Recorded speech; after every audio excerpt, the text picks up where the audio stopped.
Good morning, ladies and gentlemen, David here, and welcome back to another Atlus video. And I already know that this one will be a good one because I asked you guys on the community page and also on Twitter, what are some of your Atlus hot takes? Now, I stole this idea from a content creator that I like who makes content for horror movies, which I'm a big fan of, and I thought that was a cool idea. And obviously, Atlus fans are well known to be to have hot takes, to be kind of hot when it comes to their takes, you know?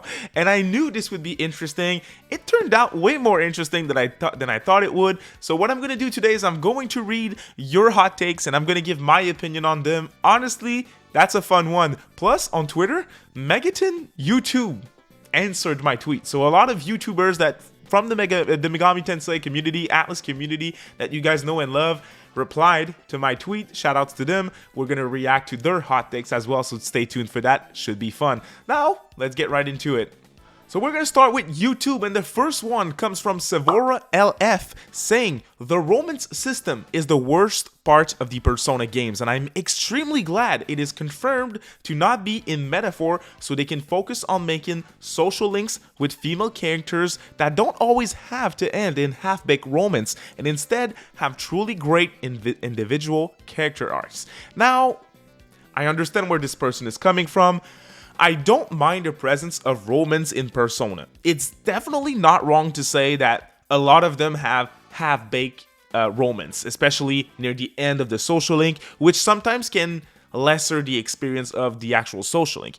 One example that quickly comes to mind for me is the An social link in Persona 5. I feel she evolved as a character. I like the social link in particular, the romance near the end. I romanced her in one of my playthroughs, and I figured it was really unnecessary. So not that I mind it myself specifically, I wouldn't say it's the worst part of the Persona games, again, in my opinion, but 1000% understand where this person is coming from.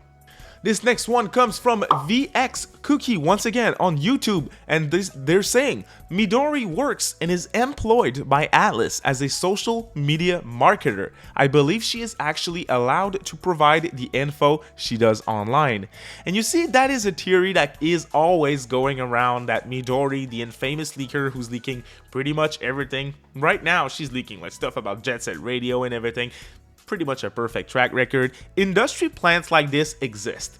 Midori herself said on multiple occasions that she isn't one, and I kind of want to believe it. If you ask me right now, I believe she is not a plant.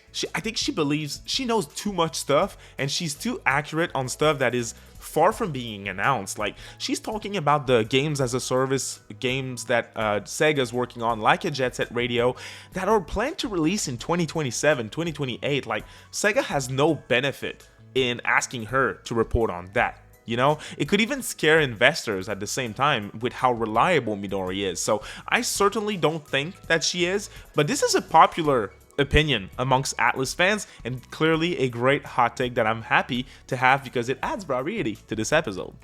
The next one comes from Randy28CR once again on YouTube saying, Xbox has given more love to Atlus in 2 years that PlayStation did in 20. That's rough, but I mean, Microsoft and Atlus, they're in bed right now. It's going well. Atlus is cashing in the Microsoft money. They're getting the bag, you know, with games going to Game Pass, with all their games, titles that we were sure were never going to be on Xbox. There actually are. Most of Atlus's and Sega's games right now are on Xbox, so they clearly have a good partnership, and if it means multi-platform, great. I'd rather Microsoft pays for the marketing deal and the Game Pass deal to Atlus and Sega to have their games on their platform than PlayStation and Sony paying for exclusivity. If you guys know me, I'm all about multi-platform, so to me, that is a hot take, but that is a take that I have to agree with 1000%. Next up is from Killshot400, which this is an interesting take, saying 13 Sentinels is the best looking game Atlus has published to date. Think about it for a second. I thought about it after reading this, and I'm like, it's probably the most, like, artistically speaking, I would say it's the most beautiful game that they ever published. There's so much in other titles that is so stylish and unique and good looking that I don't know if I necessarily agree. I'm thinking about, you know, games like Persona 5, which again is the obvious example, but still it's very impressive looking. The menus and UI, even Persona 3 Reload can be very good looking at times, very ugly at other times if you ask me, but 13 Sentinels clearly is up there as one of the best looking games that Atlus published. It's developed by Vanillaware, we're aware of that, not developed by Atlus, but published by Atlus, so it works. This next one comes from Cooper Winkler saying the Okumura boss fight wasn't difficult in either versions of the game, talking about a boss in Persona 5. People just don't understand the mechanics of the game. They have already spent 60 hours in. I have to be honest, I'm with Cooper on this one. Now, when I started to do YouTube, Persona 5 was still hot. I saw the release of Persona 5 Royal when I was doing YouTube and full-on Atlus content creator by that point, and it was a big thing. People were like, Okumura and everything. It's a big boss. It's hard to beat and everything. And I never had any issue with that boss specifically. Now, I'm a big Atlus fan, longtime fan. So you guys might say, oh, that's because you played so many games. Yeah, but I suck. I'm going to be honest. I'm pretty bad. I struggle against a lot of bosses in Megami Tensei. And to me, Persona 5 was just very easy from start to finish. And yes, that includes the infamous Okumura boss fight, which a lot of people thought was really hard. So I agree with Cooper on this one. Roblox Joker says, Devil Survivor sucks.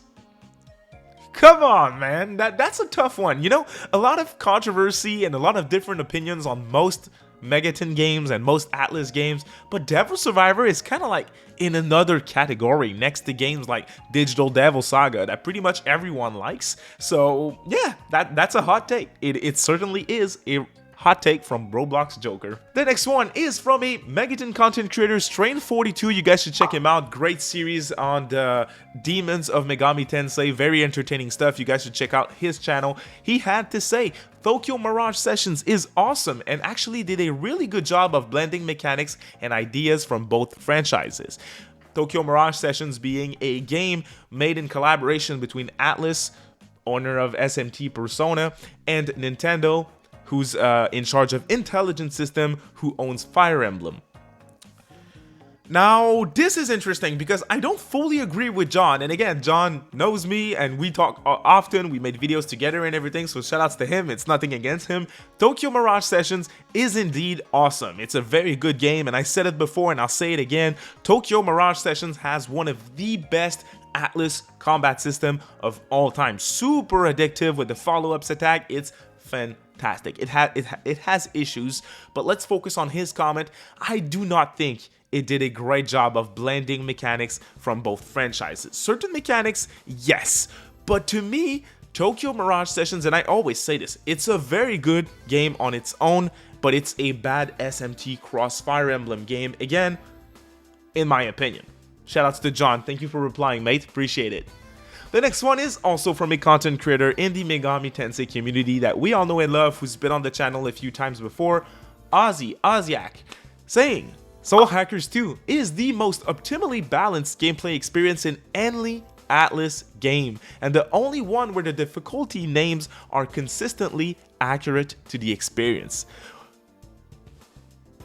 Now, that is a take. That is very interesting. Soul Hackers 2 is a game that I praised when I reviewed it. I said it's a modern, underrated gem, pretty much. I felt it was really good, very fun for someone who's into dungeon crawling and old dungeon crawling. It's not about being stylish, it's not about having very different environments for every level of the dungeon that you're exploring. Yes, it looks bland and everything, but the combat is great, the characters are great.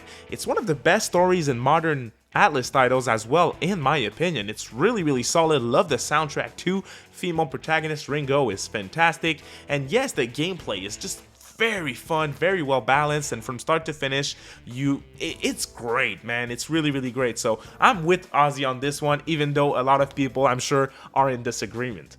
He has another takes for us for an even spicier one. He says, I think ironically fewer people would have complained about SMT5 Vengeance's price if it didn't include the original campaign, and instead marketed itself closer to something like SMT4 Apocalypse.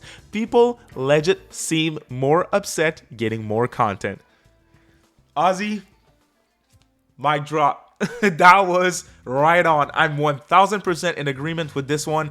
I think Atlus really effed up with their strategy and marketing with this one, because people are only seeing the fact that it's a re-release and not the fact that there's so much new content that it could indeed be considered an SMT5 apocalypse type of game. Because honestly, that's what it is. People kind of jumped to conclusions, and Ozzy and people watching, I think the discourse around Vengeance is going to change once people get their hands on the game and actually realize how good of a game and how complete of an experience it is for a $60 price point. Interesting takes though. Next one is also from a content creator that a lot of people know and love, never been on the channel before if I'm not mistaken, Unbubble Tea, which makes great content on YouTube. Once again, like all these guys, you should check him out. And he said the reason people aren't being as hard on P3 RE DLC compared to other Atlus titles is because they're desperate for Reload to be the perfect version to replace FES and Portable, and if it's not perceived that way by everyone, it was all for nothing. That's a great point that he brings up, and Persona 3 Reload has been in the news lately because content creators are making video now and they're criticizing the game, something that wasn't popular when the game first dropped. And whenever someone big complains about a game, there's always a bandwagon who follows afterwards. We saw that with Persona 3 initially with a content creator called Simply Dad, which he made a video that I thought was super funny, very entertaining and well written, but a lot of his takes were very harsh and vulgar at the same time, which again, it was a funny video. I liked the video myself, but he was very explicit with his thoughts, and I think that's his personality. I understand why people don't like him. I like his stuff. I think he's funny. That was the same thing. A lot of people jumped in and started hating on P3 at that time because of that video, I feel like, or at least it reignited the flame on social media of people complaining about the game. That's pretty much what's happening with Reload right now. So I agree with Bubble Tea on this one. I mean, clearly, Reload wasn't made to be the complete edition of Persona 3, and that's what people were hoping for. Maybe that in it of itself was the mistake, but that does not mean that Reload is the bad game. And then he says this is dumb because whether you enjoy Reload or not, you should not have to pay $100 plus for the full game, normal story plus the answer, and I have nothing else to add. That is a fact in my opinion. I 100% agree with this one.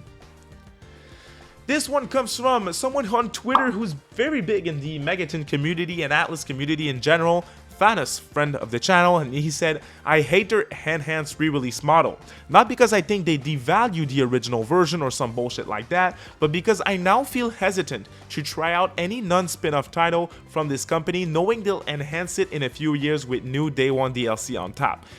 Obviously pointing games like Catherine, Persona 5, SMT5, a lot of games are getting that treatment nowadays, and it's problematic. A game like SMT5 Vengeance, which is a full price $60 game with new DLC on top of it, the previous version gets delisted and everything. This enhanced re-release stuff for Atlus is a topic of conversation every day. A lot of people had hot takes talking about that. People saying, hey, I'd rather buy an enhanced re-release in 2 years than buy DLC. Other people saying, hey, I'd rather buy DLC than buy an enhanced re-release, praising what they're doing with Reload. People are divided, and what that means to me is that Atlus is still going to do it. I mean, it works. People are buying the games. I'm part of the problem. You can tell me that. I mean, I'm a huge Atlus fan, and you can even call me a simp for Atlus. I don't really care. If I want to play a game, I'll use my money, I'll pay for it. That's what I'm doing with Vengeance. I understand that this model is frustrating though, and I won't go against anyone saying that it is. Our final take of the day is from a very good YouTube creator in the Atlus community, March SMT on Twitter. He says something that I'm in agreement with, but that whenever I talk about this, people go against me. That is, make another first-person Megaton game. Etrian Odyssey is cool though, at least we got that. I am with him 1000%. The old-ass and crusty-looking dungeon-crawling games in the Megami Tensei series in first-person are great. They're addictive, they're fun to explore. Like, give me Strange Journey and I'll try to like make sure all little spots on my map are now visible. I want to explore every nook and cranny. I played Etrian Odyssey, the first one, for the first time ever to completion last year on Switch. Loved it so much. It's super addictive. Again, to explore every little corner. I'm going to play Etrian 2 soon. But in terms of Megaton, I wish it was kind of like, stupid example, but kind of like Zelda, where you have the big 3D titles, but you also have smaller 2D titles, which are also very good and loved by the older fans of the series. I feel like this could work for, let's say, mainline SMT. I don't necessarily, I wouldn't go that far with games like Persona that are reaching the mainstream now, but for games like SMT, Megaton, mainline SMT, I'd definitely do it. Thank you all so much for giving me your Atlus hot takes. Now, I certainly want to know today in the comment section of this video. Make sure you drop your hot takes, whether they are some that we already talked about today or new ones. Who knows? If you guys like this video, maybe we'll do more hot takes for Atlus. I'm sure there's a ton more. I know I had a ton more to choose from, but those were the ones that I definitely wanted to discuss today. So I appreciate you guys watching. If you liked the video, a thumbs up is always a huge help. Otherwise, we're streaming Summer Games Fest, Microsoft Games Showcase next week. We'll also stream the Nintendo Direct in June, whenever that's a thing. So if you're into that, make sure you subscribe and ring that notification bell. Otherwise, you have a great weekend, y'all. Bye.